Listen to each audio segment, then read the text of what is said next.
Hi guys, welcome back to my channel. If you are new here, welcome. Please like, share and subscribe. Please always subscribe and like and always comment. I'm sure you enjoy my videos. Please just comment. Today I'm going to be doing the getting to know my brother tag. I'm going to be having my eldest brother here today. The truth is, you and your siblings might have grown up in the same house with the same parents or parents, but that doesn't mean that you experience the first chapters of your life the same way. I know I didn't experience it the same way because only girl and last born wahala. Maybe you were close when you were little and you drifted apart, which is almost natural. Maybe you were sworn enemies, but now you are really tight. There's a good chance that you don't know your siblings as much as you think. You might not even be scratching the surface. So today I'll be cutting my brother here. Let's get right into it.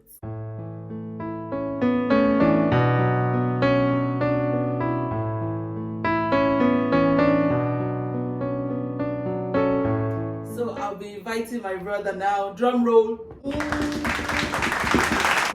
brother! So introduce yourself to my viewers. Tell us about you. Help my viewers know you. Hi, my name is Olusegun Akinyemichu.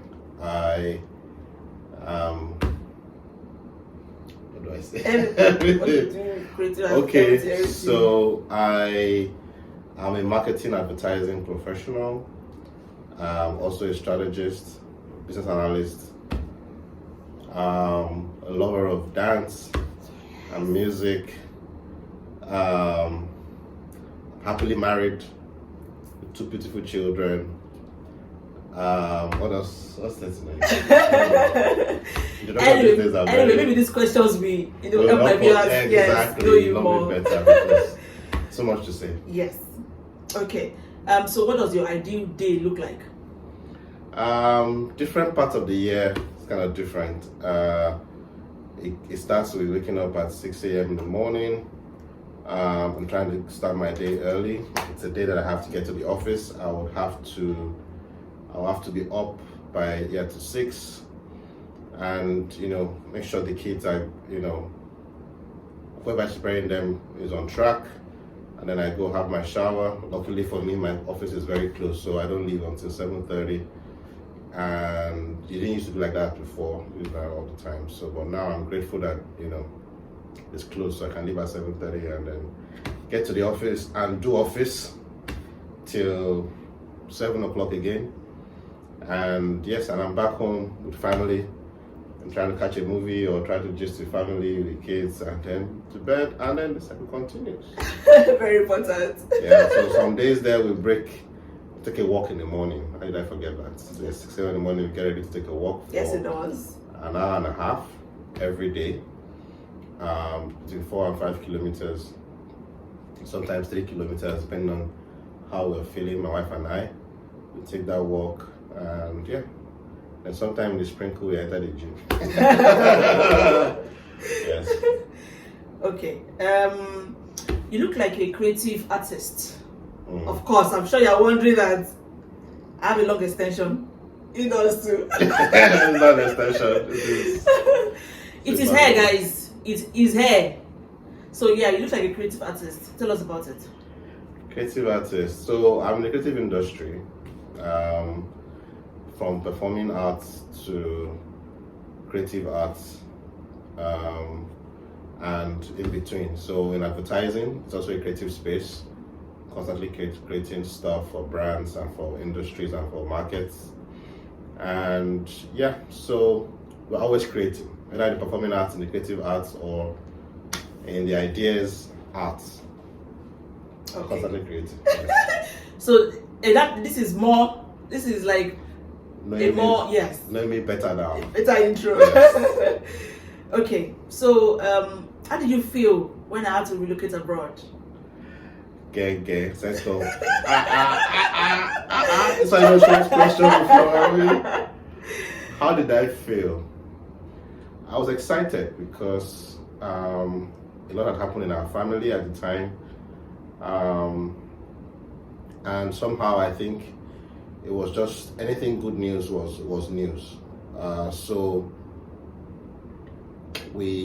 I was really happy. A lot of things are not clear, but I thought you had a lot of things figured out, and by the time you explained to me how far you have come on the journey, I thought it was very intentional, which you've always been. You've been quite intentional about a lot of things, so I wasn't surprised, but I was glad that you were taking this dive into, even though it's been a long time coming, which you've been always talking about studying abroad. So I wasn't surprised, like I said, but because it's just a pattern with you to be intentional like that. Yeah, so I was just happy, very happy. Yeah. I was happy too. I was living in Nigeria. Yeah. So we lost our dad 5 years ago. Yes. How did you feel? What are you talking about? The feeling never ends.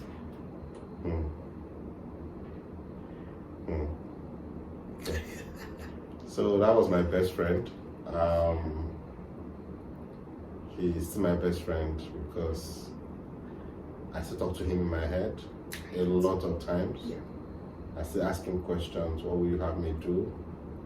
And then if I cannot remember what he did in that space at that time, I ask him. And somehow someone told me that we're all lights, right?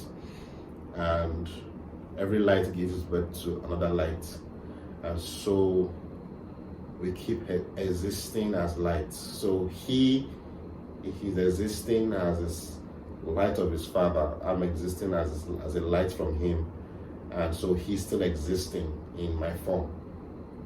A part of him is existing in my form. A part of him is existing in other siblings as well.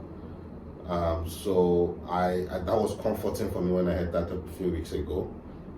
But it was a tough time. I think I was in denial for a while, tough guy. But it was done on me on the burial day itself. That damn. But then as we moved on into life, for every progress we made, I was always saying, oh shit, this man is not here to see this. He's not here to see you travel. He's not here to see this. He's not here to see his first grandchild. He's not here to see. So a lot of things that we celebrated, I always remember that he's not here. But it's such a painful thing because he poured everything to us. He poured everything, emptied himself, like he knew he was going to die young. So it was very painful that we're not able to do back as much as we should have done back to him or for him. But there is no regrets, or there are no regrets whatsoever. But it's still a pain that we have to deal with. I'm not sure it's gonna go away. Really, we just have to deal with it. Yeah. Okay. Yeah. I was trying not to think about too many things. Yes. Yeah. Exactly. It was our friend. It's big shoes that we can't fill. Nobody can feel it. Not to feel on his behalf, but now that I'm a father, to meet up to how the things he did. Yeah. Not the richest. Trust me, he was a principal. Retired a principal as well. So he was a humble man, but the things he did, man. Now that I'm a parent, I every time I cut a staff for him, I take you home. He was a good man. Yeah. Big things he did. Okay. So then after he died, how were you able to, embody the sudden, role that you had to take up as our father in the house now with, 3 younger siblings, and having to, try, like you just said, nobody could fit in our father's shoes, but try to, be there for us and try to guide us, because we were all devastated. We were all in our different ways. We were all devastated. Mm. My second brother is still. We are all, we grieve differently. My second brother, I'm not sure he has come to the realization that our dad is dead. I don't think he yet. has mourned. That's the word. He hasn't mourned yet. Up until yesterday, So he still said something. He still said something still that everybody's fear in a. Everybody's scared for what is going on in his mind at that point. He said something about our father. I'm not sure we have even grieved. I think we are just still, basking in the fact that, okay, maybe he traveled or he's somewhere, now we just talk to him in our hearts, like he said. How were you able to, just take up that role? Because at that time, you were not a father yet. So how were you able to just, be the biggest brother, just trying to, like, not live up to his shoes, or to his standard, but, like, how were you able to just, get the family to, be together? Well, I'm not even sure I did because because it was a far cry. So his words kept ringing in my head. Shoti Baburwe. Have you called your siblings? Have you called your younger ones? Have you asked what they are doing? Have you checked what they are doing? And sorry, I have a very concerning habit of not reaching out to people. So so you can understand why he was always saying that, and just as if he knew that was something that he needed to hammer into my head. So there was a time that I even had a conversation with my younger one, the immediate younger one, where I was saying, Oga, if you want my birthright, I'll give you. I'm not interested in this. I think something came up and he wanted me to get into it, jump into it, and hit my. I said, I'm not doing that. You see, because I also have some principles that are not, not generally accepted. Because sometimes I just feel like, when adults have issues, especially with the family or extended family, right? You let adults deal with it, because one, they are way older than you are. They've had similar conflicts before, maybe not in the same context, and they resolved it without you. In fact, when they had it, you were wearing diapers and running around.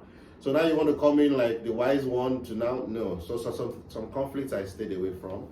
I allowed nature, and good thing is that those conflicts were resolved without intervention of any junior one. So, but then I think everybody also rose up to the role. So there was no need to babysit anybody at the time. So it was easy to lead. It was easy to engage everyone. Even I was trying to find my rhythm after that time, because there was nobody to call, to talk to, like we used to call him to talk to him. So I think it's to everybody, like almost like a bad recoil. So everybody just, like you pull back, and then instead of us to go back to former position, we're pulling back, and then we just stopped, and like, how you doing? I don't know. We're just all walking with the sail for a long time. Until maybe a year after, I think it was the first year remembrance that a lot was had to confront some things, like to go to his wardrobe, to look at his drawers after a year. Our mom was out of the house for like 6 months, so we couldn't go back to the house. We sold cars because my mom couldn't stand looking at the cars coming into the compound anymore, with the way the house is situated. So it was really a lot, and had to just make sure that we had a good mental state moving forward. But I'm grateful for the time that has passed. Yeah, going deep. Emotions we have locked. Oh away. God! You have to come out. We have to deal with this. We really have to. I know that it's not easy, but we have to deal with it one way or another. So true. But yeah, it's been 5 years and we have still not dealt with it. Yeah. We are still in denial. We are still like thinking that. Yeah. But anyway, we grieve differently, so I'm sure we all find our rhythm. Yeah. So what was your fondest moment of us as kids? There's a lot. I think a very good memory was There was this Jim Jam outfit Momsy bought for us for Christmas. Then there was a set of sneakers that we had, the guys.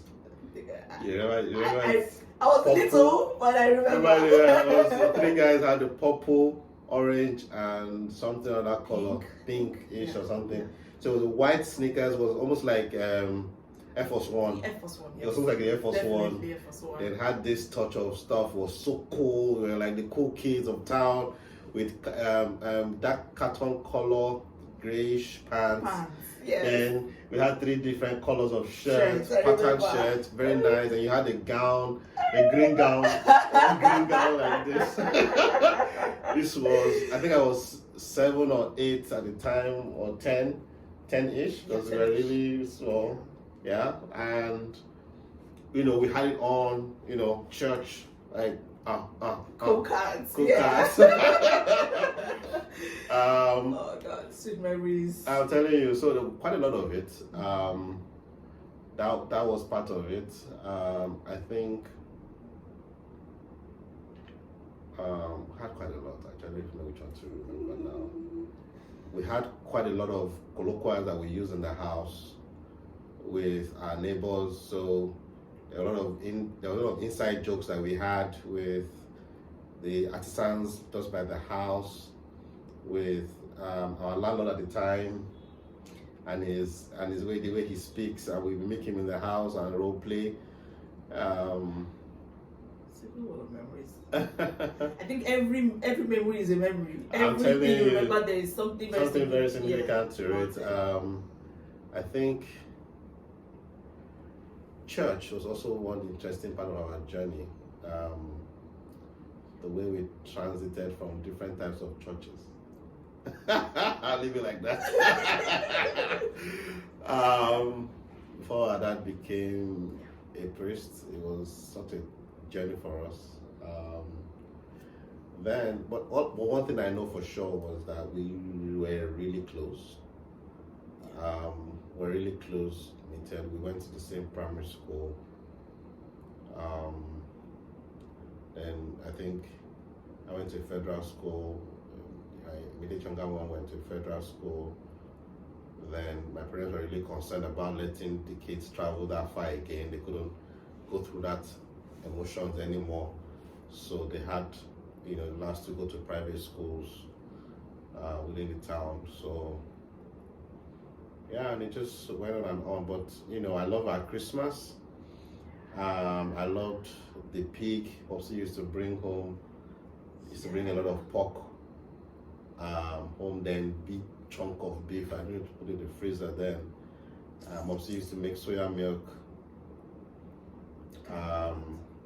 I learned how to pound yam early, so I was always standing beside my dad while he was pounding. So I did the first bit of pounding. So they put the yam into the mortar, and I break it. I feel like a strong man. I break everything apart, but it doesn't come together, So break that part, and I was like, I have to do it. It's my turn. It's my, And then he would watch me. Then I remember clearly that one time for a while I thought I was the one doing the work, whereas he was standing behind me holding the mortar at the head. So I was pounding, but he had the control over the piston and the force that was doing all the work. So there's a lot, and I think why he became a best friend for us, or one of our best friends, was that he was involved for the longest of time. Little details. I remember when he gets back from work, he will not let us eat from the same plate with him. Great. That is my fondest memory. I was going to let you finish and say that I remember that till tomorrow. Yes, so we always had lunch with him every time. And it was like without lunch with him days without lunch with him was not a good day. So even if it was soaking gari, even when we were soaking gari, it was in one bowl. And I remember that bowl. I remember. Blue pan. Yes. Blue floral pattern inside like this. Yes. So we had gari in there. We eat it together. Yes. It was swallowed. They will pack it in that plate. And not that we couldn't have eaten separately, but I think he just really liked it. And I remember these two things. One is that this video is going to be super long. I Super love it. so I remember that he would give us his last piece of meat, and he would that last piece of meat after we have all eaten our own. He would still get his own and share it into 4 different sizes. Yeah. He never shared the meat to be equal. Yeah. He always shared it to 4 different sizes. Yeah.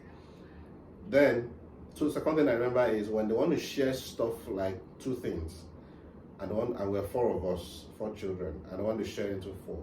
They always pay us. Yeah.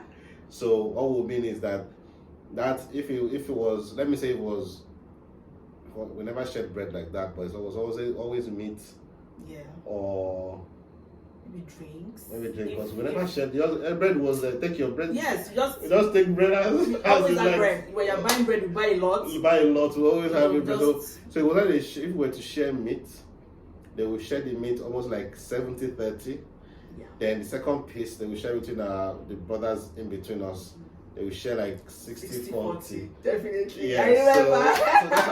So that's how we always share. That's how they always fed us. Oh, God, this is so good. So there's a lot of memories that we created in our little town. We had bicycles. We had bicycles. We had 4 bicycles. Was it 4 or Yes. 3? I think every one of us had a a bicycle. Yeah. Mine was a tricycle anyway. Then we had good memories on our balcony. Yeah. My dad loved flowers. Yes.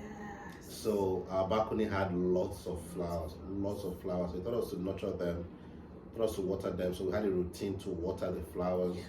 We were always looking forward to it. Saturday chores, Saturday cleaning, we was always looking forward to it because it was very handy. Yeah. He would do all of that. Oh, God. Yeah, he would clean, he would tighten the screws back. The room divider, he would take out the VCR player, he would clean it, the turntables, he would clean them, we'll play music, we'll open the curtains. Yes. Curtains and music. My dad loved music. Love music. Oh, God. A lot of music. So and he could dance. He could dance. Yeah. Yeah. I'm sure that's where he picked it up from. He could from. dance. He could dance. So Funny well. dance, Yes, just caricature like- dance and just make fun out of everything. Yes. I mean, Oh we my will God. go on and on. I mean, if this video was a tribute to him, Yeah, we will not once stop. will not stop. Oh, Will not God. stop. Oh, God. Oh, time is going. Okay. Oh, God, I love those wonders. I think so. And that's true. That's very, very true. We have to break it into parts. Yes. We Okay. can't do this in one. Thank you guys for watching, and I'll see you in the next frame.